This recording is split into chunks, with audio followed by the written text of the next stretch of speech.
السلام عليكم ورحمة الله وبركاته. أهلا ومرحبا بكم في فيديو جديد من قناة الفرنسية مع مستر خالد برسيم. الفيديو اللي فات احنا اتكلمنا فيه عن فصول السنة وازاي أعبر فيها عن حالة الطقس في فصول السنة الأربعة دول، وازاي أتكلم عن حالة الطبيعة في فصول السنة الأربعة دول، وخدنا كذا طريقة إن أنا أقدر أوصف بيها فصول السنة وأوصف بيها حالة الطقس. طيب الفيديو بتاع النهارده احنا هنكمل فيه الجزئيه اللي فاضله في الدرس الاولاني اللي احنا شرحنا جزء منه في الفيديو اللي فات. الجزئيه بتاعت النهارده هنتكلم فيها عن عناصر الطبيعه. Les éléments de la nature. Les éléments de la nature. كم مره؟ Les éléments de la nature. Les éléments de la nature يعني عناصر الطبيعه. هنتكلم النهارده عن عناصر الطبيعه ونعبر عن ميولنا بالنسبه لعناصر الطبيعه، يعني ايه اللي احنا بنحبه واللي احنا بنكرهه. بس قبل ما ابدا اشرح تفاصيل الجزئيه بتاعت النهارده، يا ريت لو انت لاول مره بتتفرج علينا ما تنساش تعمل اشتراك وتفعل الجرس عشان يوصلك كل فيديو جديد انا بقدمه باذن الله. واتاكد مليار المية ان انت هتطلع مستفيد وهتحس قد ايه الفرنساوي سهل ومش صعب زي ما انت متخيل في دماغك. وما تنساش في اخر الفيديو خالص ان انت تعمل لايك للفيديو وتسيب كومنت جميل منك لو استفدت ولقيت الدنيا بسيطه. ندخل على الجزئيه بتاعت النهارده اللي هي بعنوان Les éléments de la nature. Les éléments de la nature. Les éléments معناها عناصر الطبيعه. عندي مبدئيا كده كلمه élément هي كلمه مذكره. élément كلمه مذكره. يجي لي سؤال في المواقف انت تسال صديقك عن ميوله بالنسبه لعناصر الطبيعه. يعني انا عندي ممكن نقدر نقول عنوان فرعي كده نكتبه مع بعض اللي هو exprimer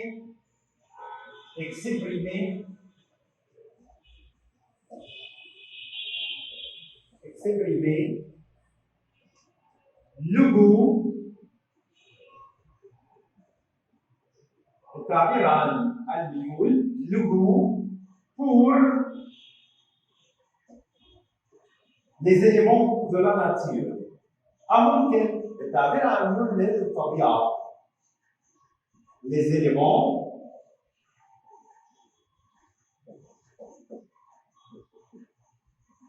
de la nature. التعبير عن ميولك لعناصر الطبيعة. ده عنوان فرعي كده احنا هنكتبه ازاي اقدر اكسبريمي ان انا اعبر عن لجو الميول بالنسبه لي ليزيليمون عناصر ليزيليمون باردون ليزيليمون دو لا ناتور لعناصر الطبيعه. ازاي اقدر اعبر عن ميولي؟ احنا واخدين من اولى ثانوي ان الافعال اللي بتعبر عن الميول هي افعال الحب والكراهيه. كذلك خدنا الكلام ده في الوحده الاولى في الدرس الثالث لما كنا بنعبر عن الانشطه الرياضيه او الانشطه اللي انا بعملها بصفه عامه. طيب ايه هي افعال الميول؟ افعال الجو. ايه هي افعال الميول دي؟ هي انك بتستخدم فعل يحب اللي هو اسمه ايمي، يفضل بريفيري، يعشق ادوري، يكره ديتستي. يبقى لما تيجي بتعبر عن ميولك لاي حاجه، حبك او كراهيتك لاي حاجه، بتستخدم فعل من الافعال الاربعه دي اللي احنا بنسميها افعال الميول او افعال الحب والكراهيه. ايمي، بريفيري، ادوري، ديتستي. ايمي يحب، بريفيري يفضل، ادوري يعشق، ديتستي يكره. بتقول انا بحب كذا، بعشق كذا، بكره كذا، انا لا احب كذا. طب ايه هي عناصر الطبيعه اللي عندي؟ طبعا احنا اتفقنا ان كلمه اليمون كلمه ايه؟ اليمون هي في العنوان دي كلمه مذكره. ما تنساش عشان هستخدمها كمان شويه لما نيجي نسال. ايه هي بقى عناصر الطبيعه اللي الواحد يقدر يقول ان هو بيحبها او بيكرهها؟ هنبدا بالعناصر المذكره عندنا. عندنا اول حاجه نقدر نقول كده le volcan.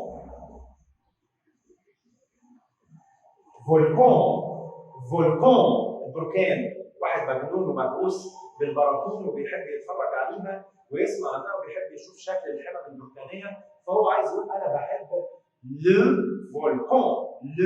فولكان. طيب واحد بيحب الاشجار اللي هي لونها اخضر في فصل الربيع، كلمه شجره لارب.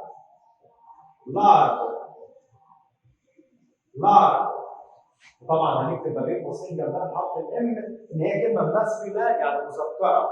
لا بيحب الشجر. طيب بيحب ايه كمان؟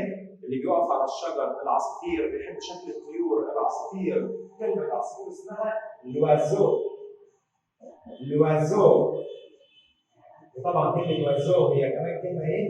مذكره ماسكولا، كلمه ماسكولا. يبقى اقدر اقول ان انا بحب لو فولكان، بحب لاربر الشجر، بحب اللوازو العصفور. طبعا تقدر تكتبها جمعا ليزاربر، تقدر تكتبها ليزوازو وتحط اكس في الاخر للجمع. طيب ممكن يقول كمان، ممكن يقول ان انا بحب لرب.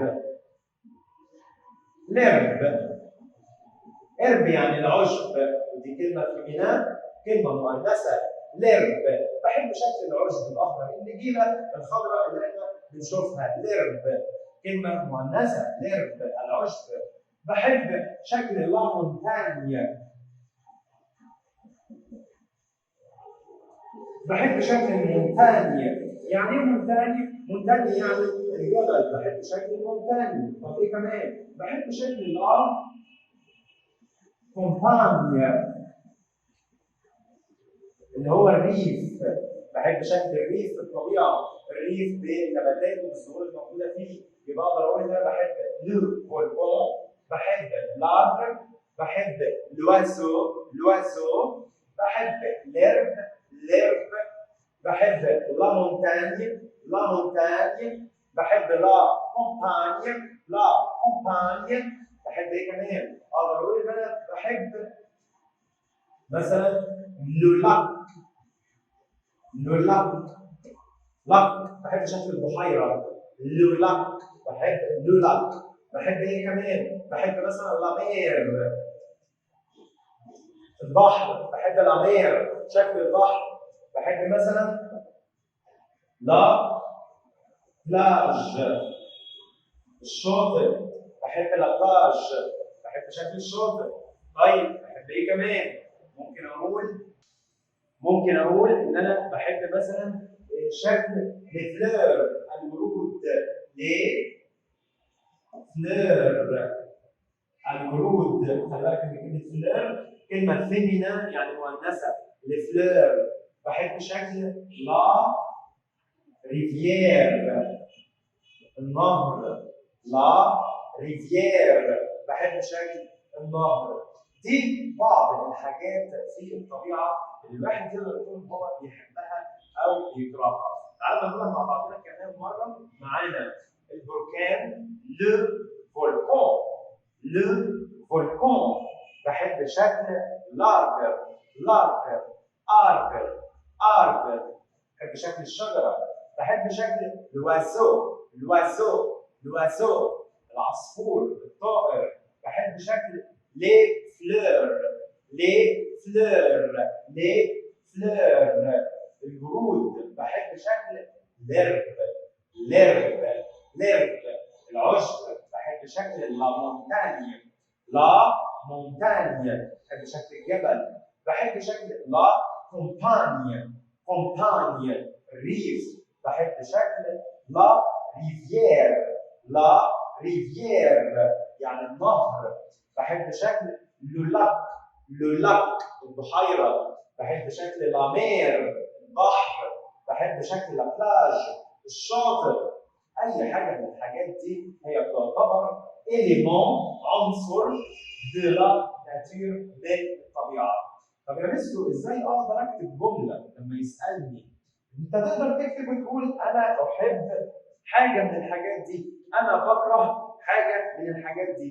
ودي الجزئيه اللي احنا هنقدمها في تكمله الفيديو لما نكتب السؤال بتاع ماذا تحب في الطبيعة؟ أي عنصر أنت تحب في الطبيعة؟ إيه هي العناصر المفضلة بالنسبة لك في الطبيعة؟ وهنشوف إزاي نجاوب عليها باستخدام أي واحدة من دول، ولازم كويس جدا تحفظهم مذكر ومؤنث عشان بيجوا لي اختار ولا إن، لو ولا لا، زي ما احنا موضحينها كده. آخر مرة هنقرأها اكسبريمي التعبير عن لجوء الميول pour les éléments العناصر de la nature العناصر الطبيعة.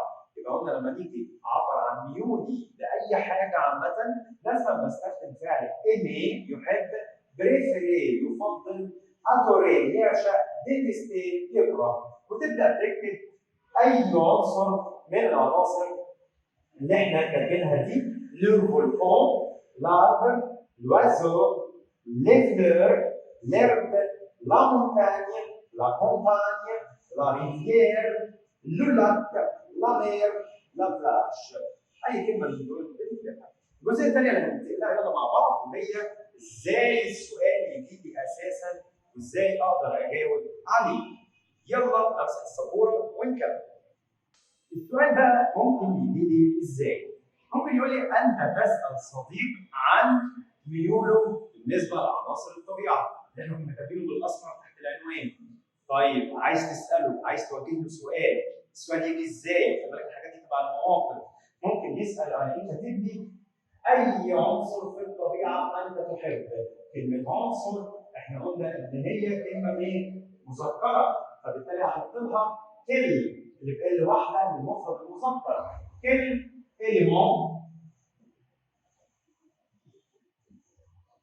élément de la nature أي عنصر في الطبيعة de la nature أنت تحب أو أنت تفضل هتبقى تي وليكن M. أي عنصر في الطبيعة أنت تحب. يهمني هنا إن أنا أخلي بالي عشان بيجي في الجرامير كمان يقول لي اختار كل بال واحدة ولا بدبل ال. بال واحدة ولا بدبل ال، عشان كلمة إليمون كلمة مذكرة هختار لها كل اللي بال واحدة، ولو كانت كلمة إليمون جمع هختار برضه كل اللي بال واحدة بس فيها اسم عشان بتسأل عن الجمع المذكر. يبقى كل إليمون أي عنصر de la nature من الطبيعة في ام. فممكن يسألني يقول لي ايه كمان؟ ماذا أنت تحب في الطبيعة؟ ماذا؟ أداة الاستفهام ماذا اللي احنا نقصدها اللي هي اسمها كيست. كيست في ام أنت تحب dans la nature. معناها ماذا أنت تحب في الطبيعة؟ كيست أداة الاستفهام ماذا اللي احنا حافظينها. كيست تي ام، كيست تي ام، ماذا أنت تحب دون لا ناتير. ده السؤال اللي أنا ممكن أوجهه لصاحبي لو عايز أسأله عن ميوله للطبيعة. ممكن أسأله أقول له إيه كمان؟ تعالى أنا أجيب كيست دي في النص كده نشوف هتيجي إزاي في نص السؤال بتاعي. ممكن أقول له تي ام كوا. انت بتحب ايه؟ دون لا ناتير. في ام كوا بتحب ايه؟ خد بالك ان كلمه كوا دي هي في الاساس كانت كسك، بس كسك لما بتيجي في نص الكلام او في اخر الكلام احنا عارفين ان هي بتتحول الى ايه؟ كوا. طب معناه ايه السؤال ده؟ معناه انت بتحب ايه؟ في ام كوا دون لا ناتير. ده ممكن يكون سؤالي في المواقف لما يقول لي تسال صديق عن ميوله في الطبيعه، يبقى عايز اقول له اي عنصر انت تحب في الطبيعه، او ماذا تحب في الطبيعه، او تحب ايه في الطبيعه. طب السؤال ده ممكن يجي لي فيه كمان لو جالك سؤال الايميل، ممكن تلاقي في الايميل جالك السؤال ده العنصر اللي انت بتحبه في الطبيعه، او ايه العنصر اللي انت بتكرهه في الطبيعه. طب انا عايز اجاوب بقى باسمه. لما يجي يقول لك بقى تعبر عن ميولك او هو طرح عليك السؤال ده في الايميل وانت عايز تجاوب، الاجابه بتاعتك هتبقى مثلا تقول جيم وتكتب اسم العنصر اللي انت بتحبه. تكتب مثلا جو بريفير انا افضل، وتكتب العنصر اللي انت عايزه. ممكن تكتب جادور انا بعشق والعنصر اللي انت عايزه. ممكن تكتب جو ديتست انا اكره واللي انت عايزه. ممكن اصلا اكتب جو نيم انا لا احب، وتكتب العنصر اللي انت عايزه. وما تنساش نأكد تاني افعال الميول اللي هي افعال الحب والكراهيه. ايمي بريفيري ادوري ديتستي، احفظهم بنفس النغمه كده. ايمي بريفيري ادوري ديتستي، سواء مثبتين سواء منفيين بنحط معاهم لو لا لي الا بستروف. يعني انا اقدر اكتب جيم انا بحب مثلا لو وليكن مثلا لولا بحب شكل البحيرات لولا. مثلا جادور انا بعشق مثلا لا فوري، بعشق لا فوري، بعشق شكل الغابات لا فوري. جو بريفير انا بفضل مثلا ليزوازو، بحب العصافير ليزوازو. مثلا جو ديتست انا بكره وليكن لو فولكون، شكل البراكين. مثلا يقول لي جو نيم با انا ما بحبش وليكن لا كومبانيا، ما بحبش الريف. يبقى دي الاجابات بتاعتي لما يكون بيسالني انت بتحب ايه وبتكره ايه في الطبيعه. يبقى ده السؤال بتاعي لما يقول لي انت تسال صديق عن ميوله بالنسبه لعناصر الطبيعه. ولو جالك في الايميل يقول لك ايه اللي انت بتحبه في الطبيعه او ايه اللي بتكرهه في الطبيعه، تقدر تستخدم اي اجابه في الاجابات دي. وزي ما اتفقنا ما تنساش ان افعال الميول اللي هي افعال الحب والكراهيه سواء مثبته سواء منفيه بحط معاها لو لا ليه الا بستروف. كده احنا خلصنا ولله الحمد ايه الحته اللي كانت فضلنا في الدرس الثاني. وكده يتفضل لنا ان احنا نحل تمارين الدرس بتاعنا باذن الله. كل اللي عليك ان شاء الله ان انت هتذاكر الجزئيه اللي احنا خدناها النهارده وتراجع الكلمات وتراجع الفيديو اللي فات اللي هو فيه يعتبر 3/4 الدرس. ده مهم جدا ولا يخلو من الامتحان، لازم الامتحان بتاعك فيه سؤال منه باذن الله. فلازم تراجع الفيديو اللي فات، تذاكر الفيديو بتاع النهارده وتذاكر كلمات كويس جدا وتسبقني وتحل تمارين الدرس وتنتظرني عشان هنزلك ان شاء الله الفيديو اللي هحل فيه تمارين الدرس وتصحح لنفسك وان شاء الله تطلع اجاباتك كلها بنسبه 99% صح مش غلط وتكون مبسوط باذن الله. واتمنى نكون كلنا استفدنا. وما تنساش في اخر الفيديو انك تعمل لايك وتسيب كومنت منك. ولو عندك اي سؤال عايزني اوضحه لك عايزني اشرحه لك سيبه في كومنت وانا هقدمه لك في الفيديو الجاي باذن الله. وانتظروني الفيديو الجاي باذنك يا رب. وما تنساش تعمل اشتراك وتفعل الجرس عشان يوصلك الفيديو زي ما احنا متعودين ومتفقين. واشوفكم الفيديو الجاي لحد تمارين الدرس الاولاني ده. اوروفوار.